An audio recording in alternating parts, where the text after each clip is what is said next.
Hey everybody, we are back in the kitchen and today we're making something that I would consider as kind of a fancy recipe. It's not a hard recipe.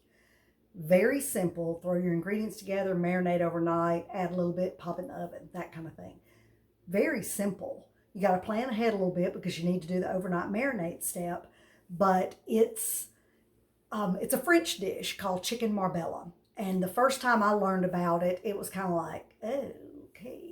There was what's sort of, to me, a very weird combination of ingredients. But OMG, when you eat it, those things come together in ways you could never have dreamed. It's never anything that I would have just picked off a menu and went, oh, I love a combination of prunes, capers, olives, garlic, red wine vinegar. It would have been like, oh, no, that sounds disgusting. But I promise you, it's super good. And I'm sorry I look like Hagatha today. I've been outside working in our orchard. We've got a peach tree that is loaded with peaches. I'm super excited about it. So I've been out there babying that thing, and I'm a little wreck, a little bit of a wreck. But anyway, we're going to go ahead and get this done because I wanted to get it in the refrigerator. We'll pick back up for my tomorrow evening to finish it out. But I wanted to show you how simple it is to put this together, to get it in the fridge, to marinate overnight. So hold tight. I'm going to flip the camera down and we'll get busy. Okay, first thing we'll do, I've got my package of chicken. These are from our chickens that we raised. I'm super excited about it. I love having our own. I know what they ate. I know where they lived. I know everything about these birds, short of their birth. So I've got leg quarters. The recipe calls for bone-in thighs. You can use thighs. You could use a whole chicken. I mean, you could use whatever, but I highly encourage you to use bone-in. You want the bones. It makes a big difference. But I'm actually going to be cutting the recipe in half just because it's just me and the hubs. So I'll try not to say the wrong measurement, but kind of bear with me on that. So there's my meat. I'm going to put it in my baking dish, and this is what I'm going to marinate in as well, and just set it off to the side. Now I've got a bowl, and we're going to mix up our marinade. Super easy. We're going to put in 2 tablespoons of minced garlic, and I've got my roasted garlic. You know, we talk about all the time. I use it all the time. I'm going to throw that in there, and it's so soft you can just mash it up to mince it. Usually I'll do it with a fork on a cutting board, but since this is going into a marinade that I'm going to mix up, this works just as well. Okay, so there is our garlic. And now we need 2 tablespoons of dried oregano. And remember, I'm going to say the right measurements, but I'm cutting it in half for what I'm cooking, so don't let what you see my hands do confuse you. So 2 tablespoons dried oregano. All right, now we need a half a teaspoon of salt and pepper, and I forgot to get that measurement out. It's okay, there it is. I sound like I'm tearing up my cabinets. Okay, half a teaspoon.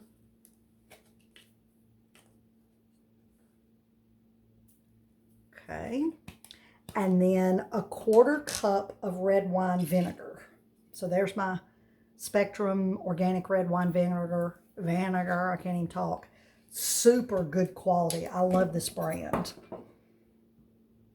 Now, not to confuse y'all, but a 1/4 cup is 4 tablespoons. So since I'm doing half, I'm just using 2 tablespoons. So there's that. The recipe calls for olive oil.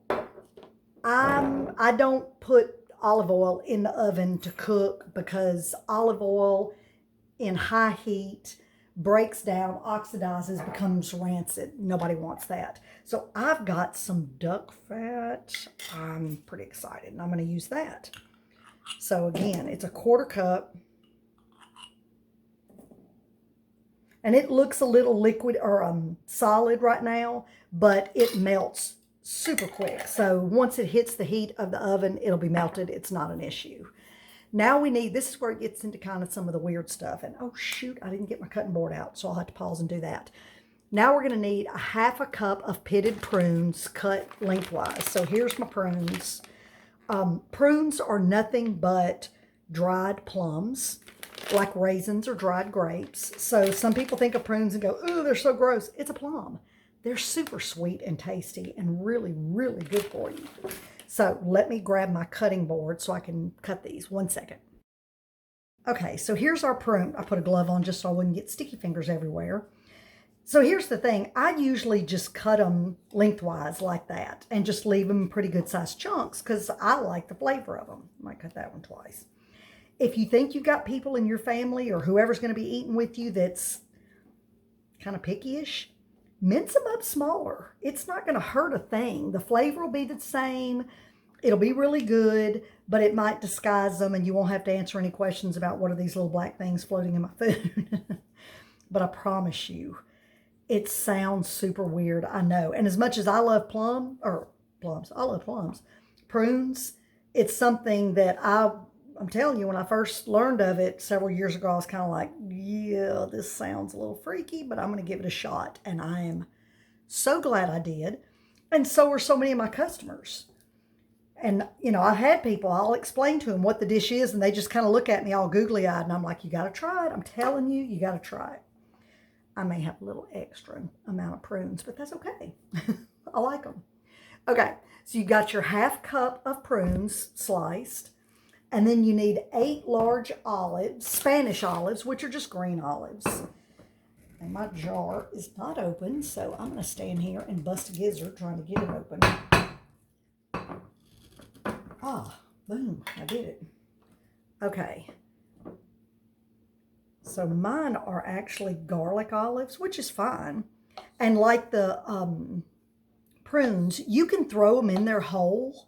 I usually cut them in half just because I like to have a little bit, you know, all throughout the dish. So we need 8. So that's going to get me there. Okay. And then capers. Oh, my capers are way over here. Okay, then we need a 1/4 cup of capers with a little bit of the juice. So usually what I'll do is just kind of get them out of the jar like that and see the juice is in there and just do it that way. I don't get real hung up on, oh, how much juice. I just kind of fill up my measure and rock on, and that always seems to work. So now that's your marinade. That's kind of funky looking, isn't it? I mean, I'm with you. It looks a little odd, but I'm telling you, if y'all will try this, and if you want to impress somebody, you want to have somebody over for dinner and really blow their mind with a very, it's a really old French recipe, but it's just, I mean, it's served in really fancy, exclusive, high-dollar restaurants. But it is some good stuff, and it's already smells amazing. So what we're going to do is just get that all mixed up. Now we want bay leaves. What do I do? Here's my bay leaves. A little jar of bay leaves. So we're going to put, it calls for 3. Again, hope I'm not confusing y'all. I'm going to do, 1 1/2. I got some big old bay leaves in here, so I'm just going to slip. I don't know if you saw that, but I just kind of slip them down under. And then we'll take our chicken and just pour the marinade over it. And you want to make sure to try and, coat, get it all over the chicken. Because obviously gravity, it's going to run down. It's going to get all on the bottom of the chicken. But you want to make sure you have some of the marinade on the top so that it gets good and absorbed with all this fantastic flavor. Yeah, I know y'all are going, goodness, what is this mess she's getting us to cook? It doesn't look good. I'm telling you, don't let your eyes distract from the deliciousness of this dish. Okay, That's all you have to do. Then we'll cover this. I've got a lid, but I want it to seal real good to keep everything in there, the smells, the everything. I don't want anything evaporating out. Refrigerators are kind of dehydrators, and the cold air sucks the liquid out of things. So if they're not covered good, it can tend to dry them out. Now, will it dry this overnight? Nah, but I don't want to risk losing a drip. So I'm going to put plastic wrap on mine and then just stick the lid on it, pop it in the oven. Good golly, we're going to marinate in the oven. Pop it in the refrigerator. And then tomorrow evening, when I get home from the restaurant, we'll pull it out, do the last two super simple steps, which is sprinkling some coconut sugar and a little white wine, and in the oven it goes. And that's all there is to it. And that is chicken Marbella. You'll see, like I said, the last couple steps tomorrow evening, and then when it comes out of the oven, and it is the best. I've got some fresh Brussels sprouts. I'll cook those tomorrow night, and we're going to munch. So y'all stay tuned. For me, it's going to be about 24 hours. For you, it's going to be about 2 seconds, and we'll be back. Okay, so we're back. It's the next day. Here is our marinated chicken. All we have to do at this point is put a 1/4 cup of coconut sugar. Just sprinkle it on the top. And I know, again, weird. Actually, I'm not going to do a full 1/4 cup because I cut the recipe way down. Whoopsie. Well, not to screw up, but the recipe is a 1/4 cup. And then you want a 1/2 cup of white wine. And I've just got some cheapo Pinot Grigio, nothing real special, just a white wine. You're going to pour that around. And then we're going to pop it in the oven on 350 for about 50 to 60 minutes. So close to an hour. And you just want to make sure your chicken's done. So to me, the easiest way to do that, and you can do the whole meat thermometer thing. I don't ever fool with that. I'll just take and make sure the joint is real tender or real movable. Maybe even flip it over and just cut into it next to the bone. And if there's you want juice to run out, but you don't want anything red or bloody to run out. And then it's done. So we'll stop here. This is going in the oven. I'll be back in an hour-ish. And then we're going to pig out.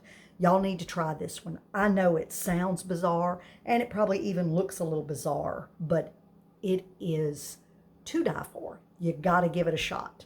So I'll be back in a bit. Okay, and here we go. There is chicken Marbella. Just move my prunes off so you don't gross out. It's really, really good. I'm having it with some mashed potatoes and some cream peas. Y'all give it a try. Let me know what you think.